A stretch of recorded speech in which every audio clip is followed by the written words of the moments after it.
Sosok politisi perempuan kali ini mungkin tidak asing lagi bagi masyarakat. Mengawali karirnya sebagai model dan sempat menjadi pembawa acara berita di Metro TV, Wanda Hamidah kini lebih dikenal sebagai sosok politisi perempuan terkenal.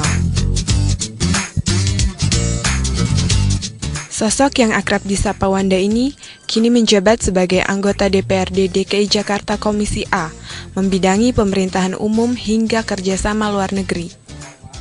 Dengan latar belakang keluarga yang aktif dalam dunia pergerakan, serta ketertarikannya dalam dunia politik, menjadikan bekalnya untuk terjun langsung sebagai politikus praktis.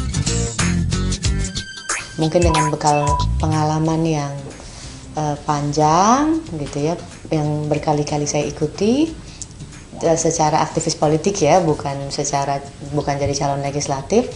Tahun 2009 kok saya merasa, oh kayaknya saya siap.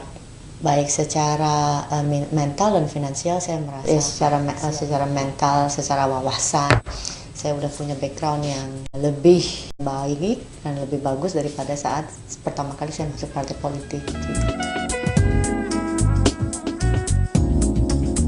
Wanda yang sempat terlibat dalam proses pergerakan reformasi dan menjadi aktivis mahasiswa tahun 98 ini juga turut serta menjadi saksi mata atas insiden penembakan mahasiswa Trisakti pada kala itu.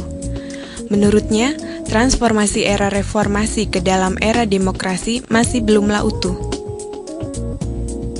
Saya juga banyak berpikir, banyak berkontemplasi gitu bahwa reformasi tapi kok masih banyak korupsi. Dulu kan kita against KKN gitu ya, kita menentang korupsi, kolusi, nepotisme. Oh ternyata dengan demokrasi masih banyak korupsi, ternyata dengan demokrasi masih banyak kolusi, masih banyak nepotisme. Padahal udah demokrasi gitu.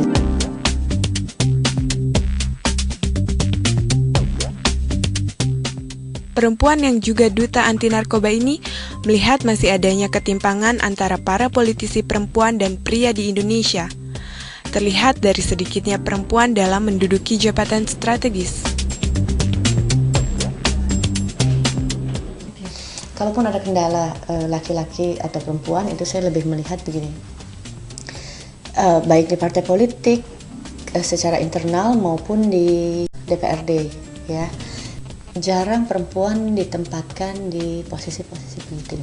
Jadi ini secara general ya, secara umum banyak perempuan tidak ditempatkan di posisi yang strategis, misalnya ketua fraksi, ketua komisi, atau pimpinan dewan. Apakah ada pandangan atau ketua partai, atau ketua DPW, atau ketua DPD, itu yang sebetulnya menyedihkan juga gitu. Jadi sepertinya mendukung perempuan itu setengah hati.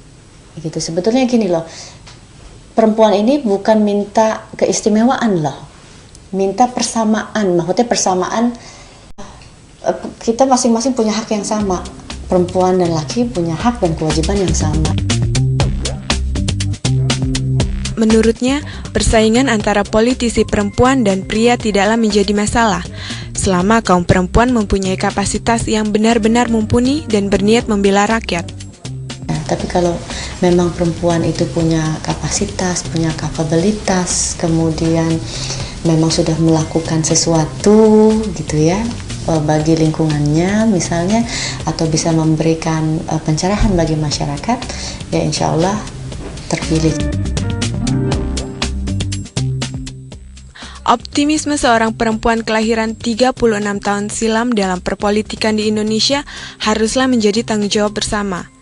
Bukan hanya pria maupun perempuan, keduanya haruslah mempunyai mental kuat dalam membela rakyat. Yang pertama, politik itu passion ya. Jadi kita mesti sadar bahwa pekerjaan ini pengabdian. Ya seperti dokter. Orang kalau mau jadi pimpinan kan pengabdian ya Mbak. Ini bukan kerjaan cari uang gitu ya, bukan money oriented. Yang kita mau kaya, kita mau making money, kita mau hidup. Bukan itu. Jadi jangan alasan karena gaji kecil saya harus melakukan ini yang negatif gitu, yang konotasinya negatif. Sebuah keberhasilan bangsa perlu peranan aktif rakyatnya. Tanpa adanya itu akan sulit membentuk suatu pemerintahan yang terbuka. Kita mesti tetap optimis gitu. Mesti dicari bagaimana cara memperbaiki dengan sebetulnya harus tumbuhkan kesadaran masyarakat bahwa dengan berpolitik secara aktif minimal hal yang perlu sebagai kontrol. Ya, semakin masyarakat mengawasi, semakin masyarakat mengontrol akan semakin transparan, dan ketika akan semakin transparan pasti pemerintahannya akan semakin akuntabel.